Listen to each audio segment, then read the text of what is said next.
Did you say Bimmer? I say Beamer. It's Beamer. It's Beamer. We've got a whole lot of things to get the drivetrain and the suspension all sorted. It's really nice to be able to adjust both of those because you get to tune like going over curbs and things like that. Look at that. Way cooler. So much cooler.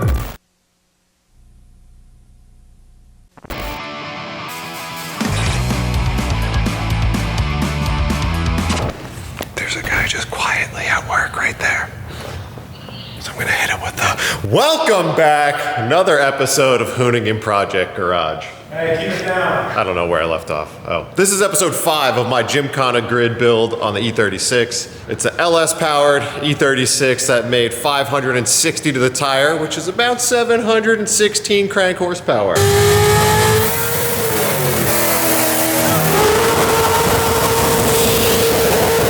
Today, no one else is here, so I'm gonna work on my car. I haven't started this thing in a couple weeks, but I feel like we should just give it a little beans just to hear it.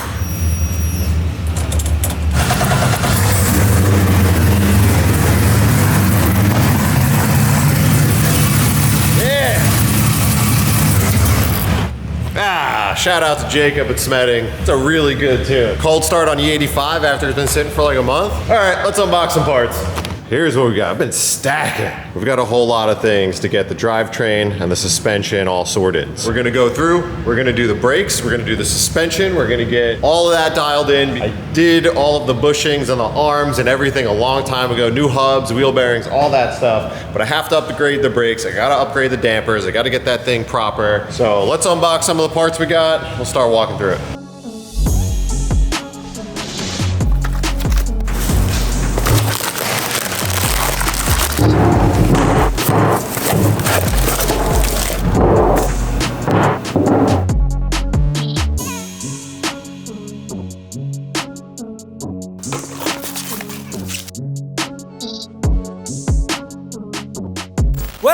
Well, people, in the event that you missed our first Hoonigan digital swap meet on our eBay Motors page, you're in luck because we've got a whole new one coming up with a lot of new parts that we're gonna be offering on the low. Here's the deal, July 15th through the 24th, we're gonna be auctioning off all sorts of parts here to help support the builds that we're doing on Hoonigan Project Garage. If you've been following along with my Godzilla Swap Tahoe project, you'll notice I took a lot of stuff off. All that stuff's gonna be for sale. Parts like this, a brand spanking new intake manifold with the throttle body, Ford Godzilla oil pump assembly.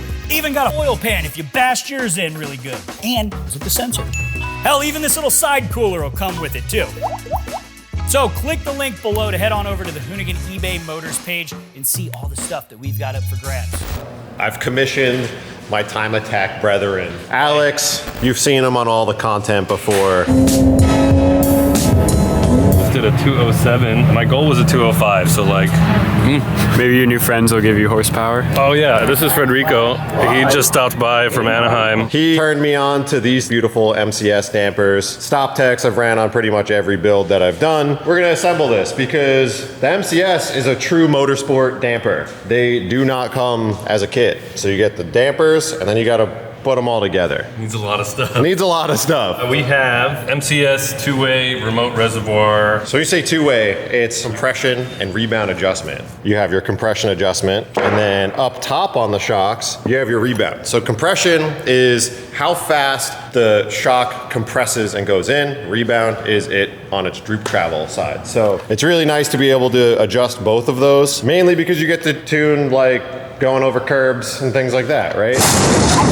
Yeah, you're here to talk about it. I don't know. I mean, the main goal for suspension, the most watered down, is like you just need to control the springs. So you want to control how they compress and then how they extend. It's incredible when you have a motorsport damper because coming from something that would maybe come in a box all as a kit, you know, it's based off of like stock car weight. Sometimes you can custom tailor things, but this setup is just completely custom and they don't need to be revalved for anything. So MCS, motion control system, they come with all these things, perches and tops and things and mounts. And then we got a whole boatload of Eibach Springs.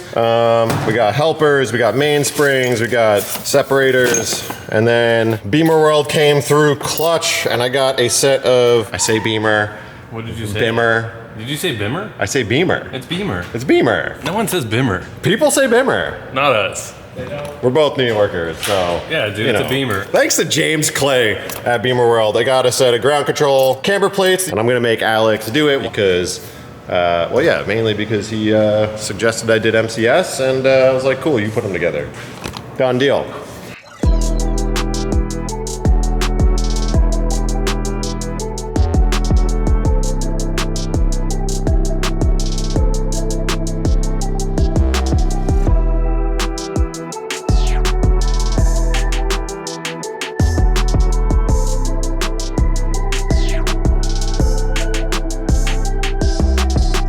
Well, this was pretty painless. What a nice setup. Very easy to put together. I'm gonna show you my favorite part ever though. This top spring perch right here is notched. So when you wanna change your spring, you just compress and move it out.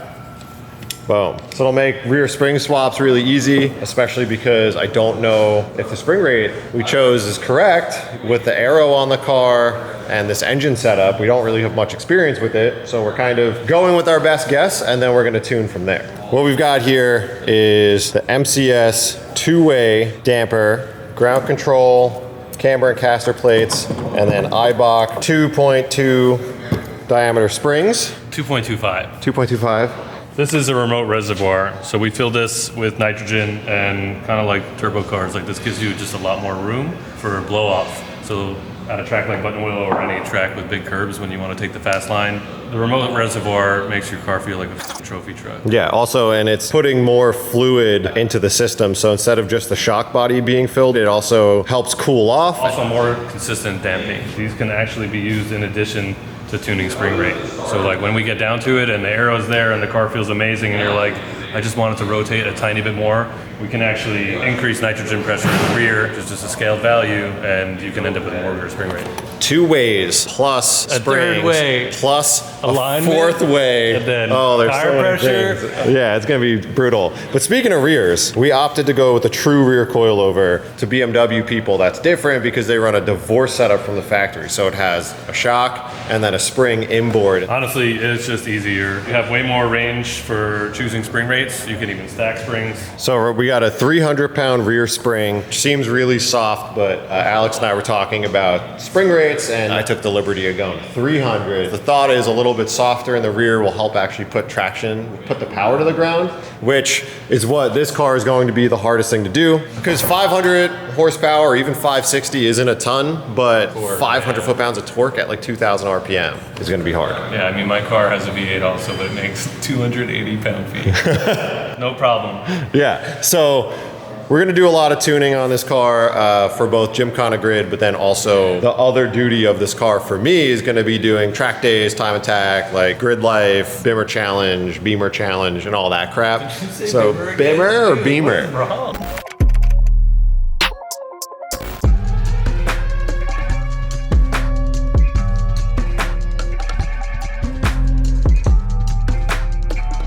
All right, folks, we got one more thing to do before we throw the stuff in the car. Got the brakes almost ready to go, but I forgot I wanted to do something. So on BMWs in particular, the hubs, even though these are brand new, do tend to deflect when you have a lot of grip, a lot of speed, and it causes knockback on the brakes. You're on a turn, the hub deflects, it pushes the piston into the caliper. You go to get on the brakes, you hit the brake, no brake pedal, because you're now having to fill that area that has moved. You can see the resting position of the piston is where it will live, and brake fluid will not move that. So knockback springs are, or anti-knockback springs that you put behind the piston, and effectively what it does, if it knocks back, it'll push the piston and the pad back out. I did that one off camera because I had to figure it out. To show you guys how to install these, we'll do the remaining two calipers, then we'll throw them in the car.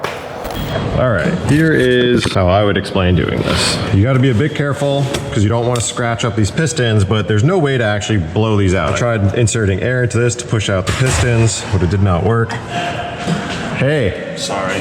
It's okay.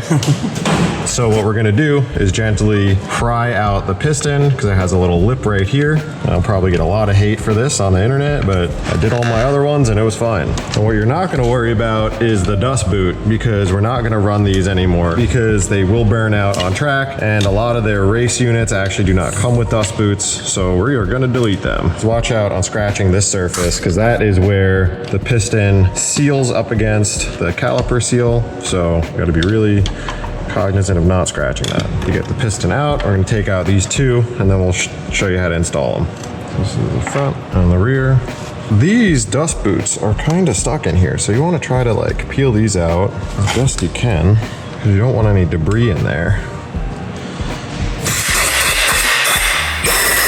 We grab our anti-knockback springs. We're actually going to be running 6-pound springs, and you're going to put one in each piston. So this clicks into there like that, and then you drop that in, and these just push back in and look at them work. And granted, these will move a bit quicker once they're lubed up, but you know, gets dried out from the air compressor and the seals, but the brake fluid will get that all lubed and ready to go. So this is how that goes in. You just work it in nice and slow. Boom. There we go. I bet you this piece is about $130. No, it's not. Because BMW is stupid and you guys break these all the time. Oh, what the fuck? All right, so I gotta take off these crusty boys. These brakes are original to the car, and like I said, this car sat for probably 10 to 15 years before I bought it. So we did change the hubs and all the arms and stuff, but I was waiting on my Stoptech, so we're gonna pull those off. Pull off these old TC Klein or something dampers, and we'll swap on all this stuff.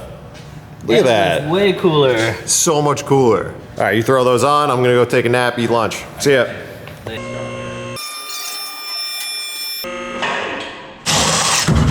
Is there another bolt on you? That's why you're not.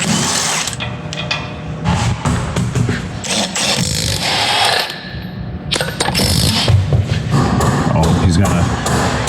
No, let me show you. Wow, how is that so tight? Who put these on? You just smash it with an impact gun. That thing strong enough? Oh my. Guys, why do you think I like these things so much? Not because they're fun, they just make you do less. If I could line this up exactly where the drip is, we won't make a mess. Look at that. It's where the hard meets the soft, but I think it's where the wrong hard meets the wrong soft.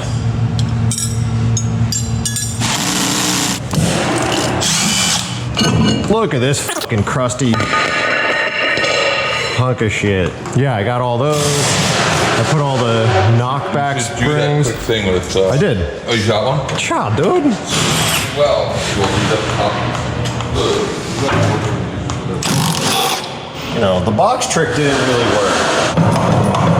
Make those puppy paws into some mayonnaise. Puppy paws? You got little puppy paws. Jolly and I got everything pulled off. Old suspension, old brakes. So we're ready to put the new stuff on. I got the old stuff over here. E36 M3 calipers, front and rear, that we're gonna be putting on our eBay store. So if you're not aware, Hoonigan's doing an eBay store. We're selling some of our, miscellaneous junk from our project cars. So if you want some E36 M3 brakes, which is a good upgrade if you have a non-M, we'll toss those on there. The rotors won't be included because these are trash. If you are local and you buy the calipers, you're welcome to come grab them. I won't throw them out. You might be able to cut them and use them, but I don't know if I'd recommend it. So yeah, go check out our eBay store, pick up some stuff. Every dollar you spend goes directly into my pocket so I can finish this. And no, you can't win a car. Oh boy, so Jolly just left unannounced, but then this guy showed up. So we're gonna install now, which should be pretty easy. Pretty easy. You always tell it's gonna be easy if you Yeah. go up a couple options. Yeah, look at this. Got all the stuff ready to go. Let's throw it in. We don't have to change this control arm pocket. We're just gonna leave this big old pocket in here. We're gonna put the brakes on. We'll do the shocks first. Let's go. All right, coming down. Pass her up. Okay, here's some nuts. Give me your nuts. We're gonna pop some pups out now.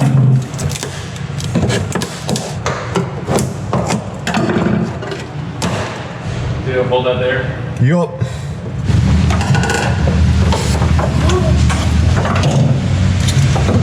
So what do? You just drill a hole in these or what? Or just trim them out? You just take a Dremel, you make a little schmick.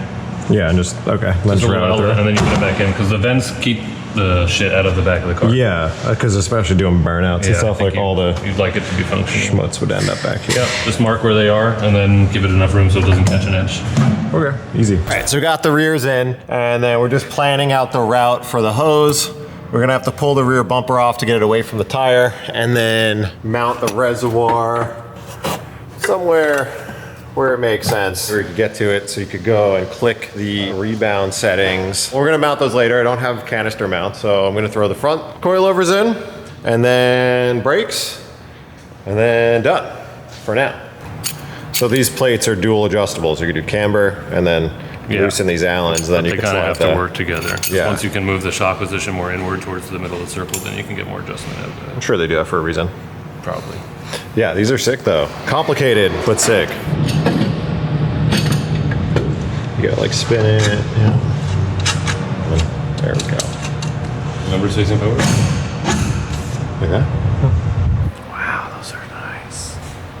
I learned an interesting fact the other day about slots. The reason why the slots will go forward is because the vents in the rotor dissipate heat, they vent out heat. These aren't meant to scoop, but they're also meant to dissipate heat, but you want them to traverse the internal vents of the rotor, not go along with, because if they were going the other way, then you're more prone to cracking your rotor because you have the thinner spot over a bigger duration.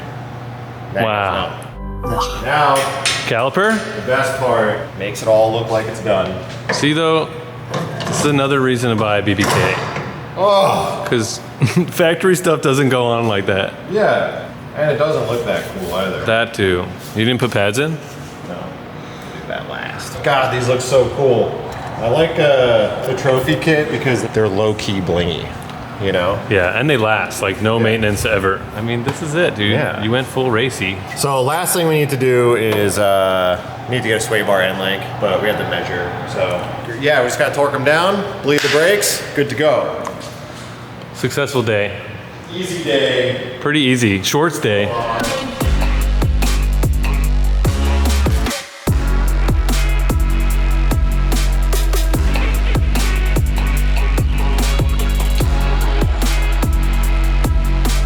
I'm sure the right way to do this is to pull the caliper apart. Doing it this way, this seems to work great.